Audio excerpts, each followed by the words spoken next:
Hello student, अगर आप चाहते हैं relation function and binary operation से क्वेश्चन एग्जाम बोर्ड में ना छूटे तो ये वीडियो का आप लोग लास्ट तक जरूर देखें। तो चलिए देखिएगा भाई। The operation is defined as a star b equal to 3a plus 4b minus 2 then 4 star 5 का वैल्यू क्या होगा। तो देखिए ये स्टार जो है एज अ स्क्रिप्ट जो ये जो है बाबू यहाँ पे काम करता है इसके अकॉर्डिंग, जैसे ए का वैल्यू बी का वैल्यू इसके अकॉर्डिंग यहाँ पर ये काम करेगा। तो चलिए देखिए जब भी इस तरह का क्वेश्चन रहेगा हम कैसे सोल्व करेंगे। जैसे यहाँ पे 4 आपका स्टार ये 5 है तो इसका वैल्यू हो जाएगा 3 इंटू 4 और 4 इंटू 5 माइनस 2। तो इसको सोल्व करेंगे भाई तो हो जाएगा आपका 12 20 माइनस 2। तो 20 में से अगर 2 आप घटाओगे तो आपका 18 हो जाएगा, यानी टोटल आपका फाइनल रिजल्ट 30 होगा। चलिए देखिएगा भाई नेक्स्ट क्वेश्चन। यहाँ पर if such that r not tends to R not, इसका कहने का मतलब है कि set of all non zero number. यहाँ पर आर नॉट का मतलब ये हो गया, आर ये जो जीरो है इसका मतलब है कि set of all non zero number के बीच रिलेशन है। तो यहाँ पर ये फंक्शन को बताना है कि ये कौन सा फंक्शन होगा। 1 1 ऑन्टो होगा, 1 1 इंटू होगा, मेनी 1 ऑन्टो होगा कि मेनी 1 इंटू होगा, कौन सा फंक्शन होगा। तो देखिए भाई हम कैसे चेक करेंगे। यहाँ पर लेट कर लेते हैं, मान लेते हैं, लेट कर लेते हैं भाई कि x1 x2 दो नंबर है जो कि बिलोंग कर रहा है और नॉट के अंदर में। तो यहाँ पे भाई अगर f(x1) अगर f(x2) पे जब इक्वल करेंगे तो f(x1) का वैल्यू निकालेंगे तो 1/x1 इक्वल टू 1/x2, जो कि x1 बराबर x2 आ गया।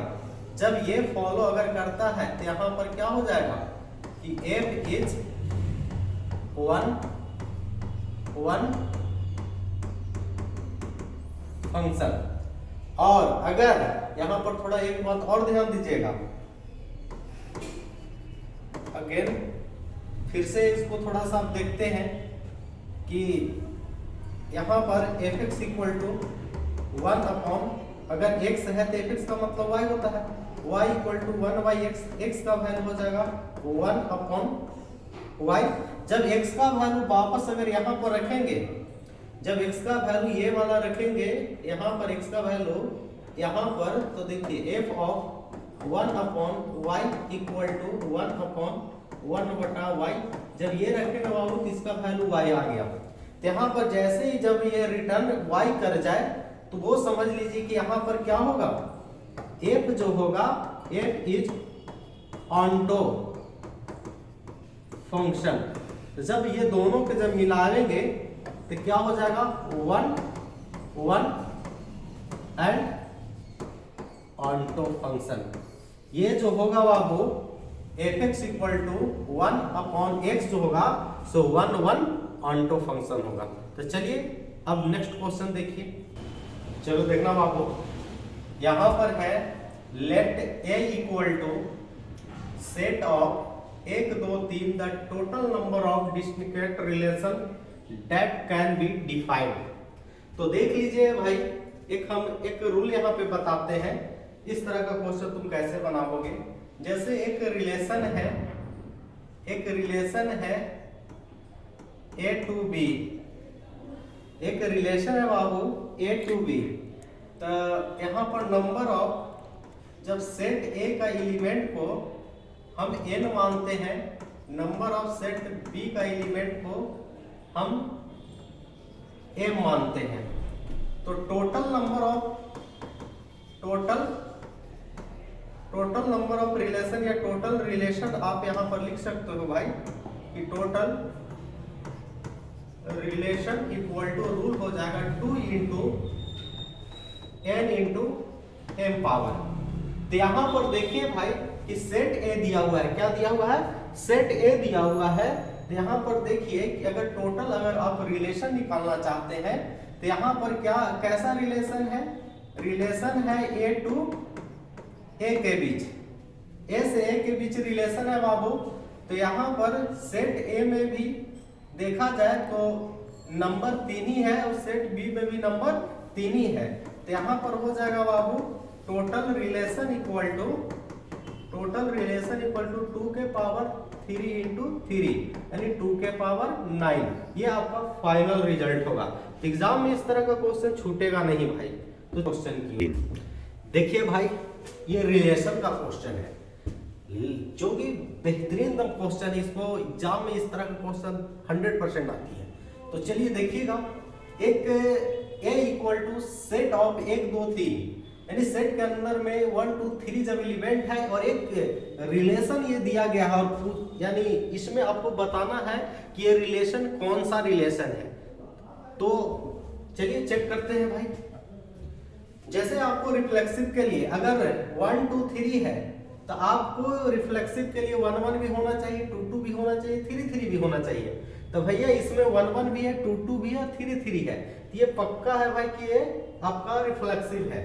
अब देखिए सिमेट्रिक के लिए अगर 1 2 है तो 2 1 भी होना चाहिए, तो 1 2 है तो 2 1 भी है। तो चलिए सिमेट्रिक के लिए तो भाई ये फॉलो कर रहा है, तो 2 3 है तो 3 2 भी है। तो देखिए रिफ्लेक्सिव भी फॉलो किया, सिमेट्रिक भी किया। अब ट्रांजिटिविटी अब भी चेक कर लेते हैं कि है कि नहीं। तो ट्रांजिटिविटी में 1 2 2 1 1 1। अब यहां पर 2 3 3 2 है, 1 2 2 3 तो 1 3। यहां पर भाई 1 3 नहीं है और 1 3 अगर रहता इसमें तो ये ट्रांजिटिविटी भी होता। तो सिर्फ इसको हम बोल सकते हैं कि रिफ्लेक्सिव भी है, सिमेट्रिक भी है, लेकिन ये ट्रांजिटिविटी नहीं है। तो यहां पर इसका आपको आंसर होगा, फाइनल आंसर होगा रिफ्लेक्सिव, सिमेट्रिक, नॉट ट्रांजिटिविटी।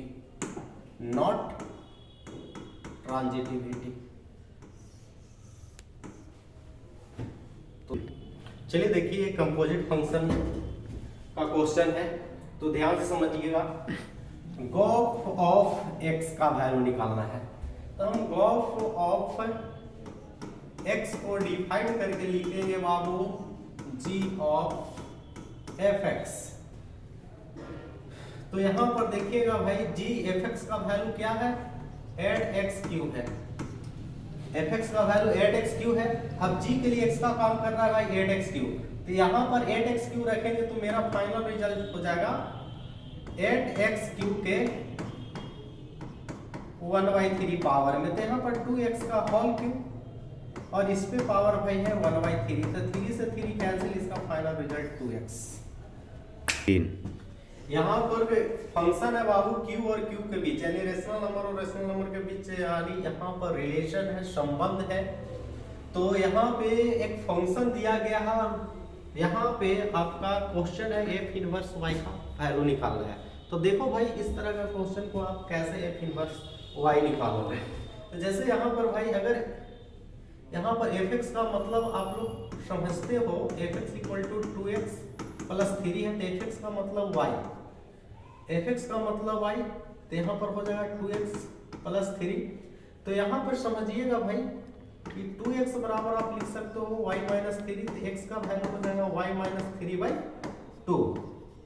तो यहाँ पर एफ एक्स का मतलब y लिखे यानी एफ एक्स का मतलब y लिखे। तो x का मतलब हो जाएगा एफ इनवर्स y यहाँ पर। तो x का मतलब एफ इनवर्स y हुआ। तो x का मतलब यानी एफ इनवर्स y का वैल्यू हो जाएगा y माइनस 3/2। इसका आपका फाइनल रिजल्ट।